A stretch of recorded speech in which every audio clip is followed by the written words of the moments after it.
Hi everyone, this is Disha Dioxide and you're watching CEO Secrets, what made them successful and how we can make it.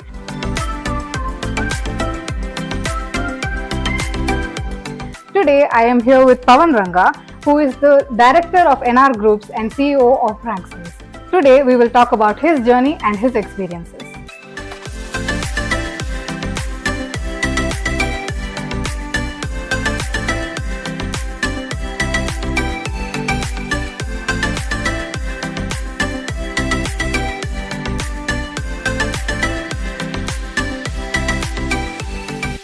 Was your path to success easy, sir?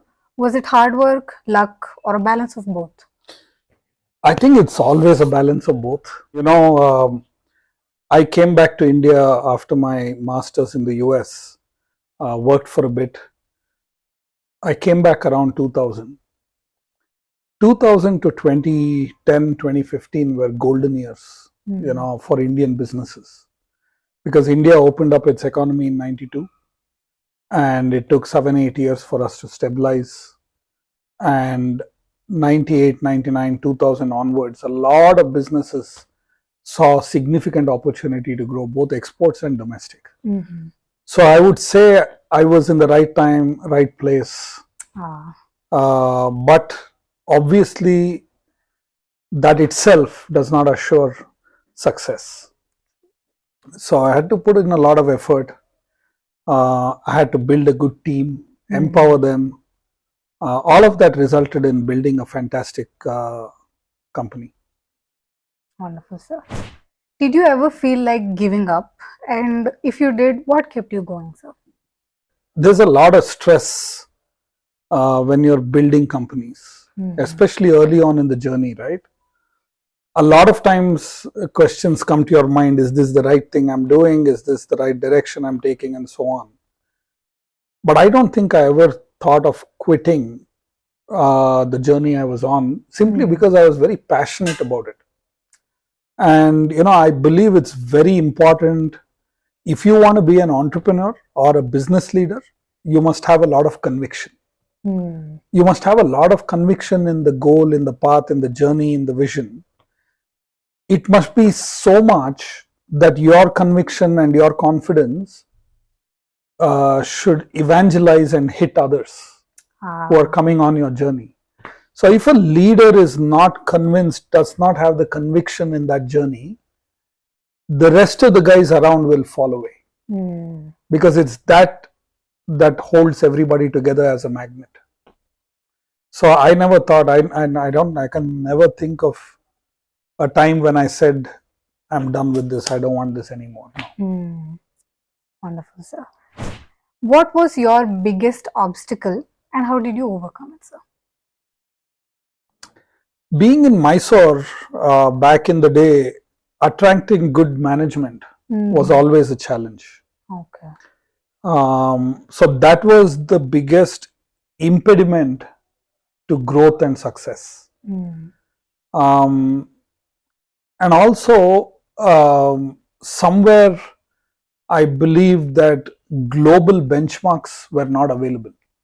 When you're building a company, you can build a company with Mysore in mind, Karnataka, India, or global.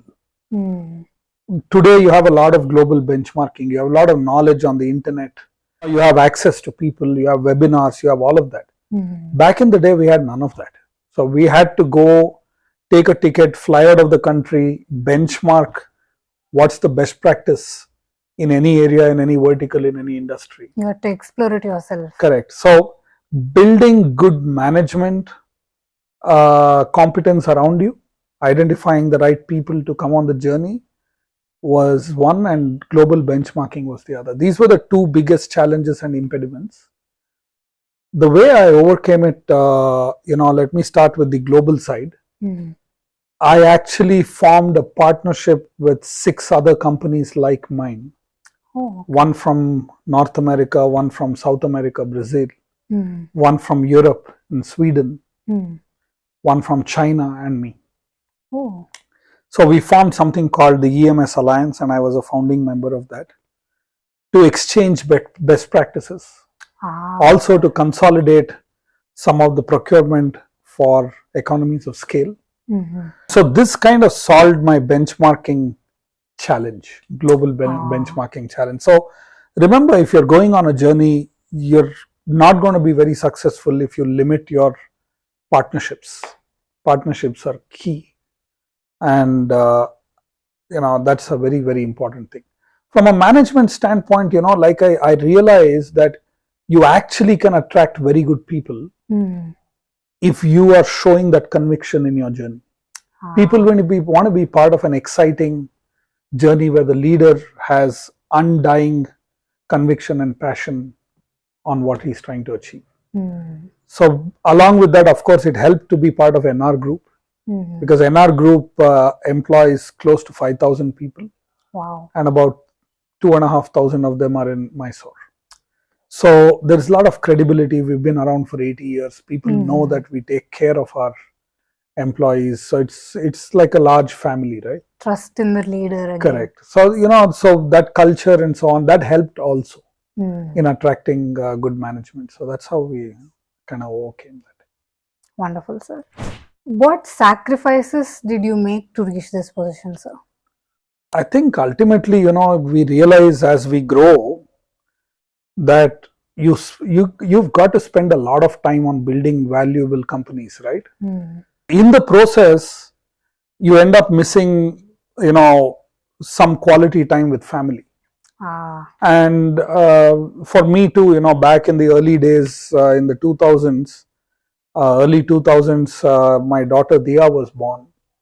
I couldn't spend too much time with her growing up early because I was traveling all the time. I was outside the country. Even when I was here, I was spending 10, 11 hours in the factory. So, yeah, I think if I have to say something that I compromised, I would say it was family time in the early days. That changed. What would you say about 3 skills that are unique to you that brought you to this position, sir? You'll have to ask people around me. I don't know what, I don't know about 3, but I'll tell you what I have heard people say and what I believe too. The first thing is, I believe that I have put a lot of effort in developing an ability which is to bring in simplicity to a complex situation. Because what happens is life is essentially simple. We complicate it a lot. Business is also like that. Business is essentially simple, but we complicate it a lot. So, I've observed whenever we have a lot of challenges, a lot of complex issues, the ability to make it simple and simplify that whole thing is one strength I have. The second thing is, I try not to judge people to the best extent possible. Because often, especially in business settings, but also in personal settings, we tend to become judgmental, and you without your knowledge, you're being prejudiced. And that kind of limits what kind of relationships you can build. And it also limits the amount of trust you can have in an ecosystem. And that trust is key to building teams, successful champion teams. So being non-judgmental is a very important thing for a leader. Yeah, those two. And then clarity of thought, clarity of vision. Where do we want to go? Where should we focus on at a given point in time? These are some of the strengths I believe I have. Wonderful, sir.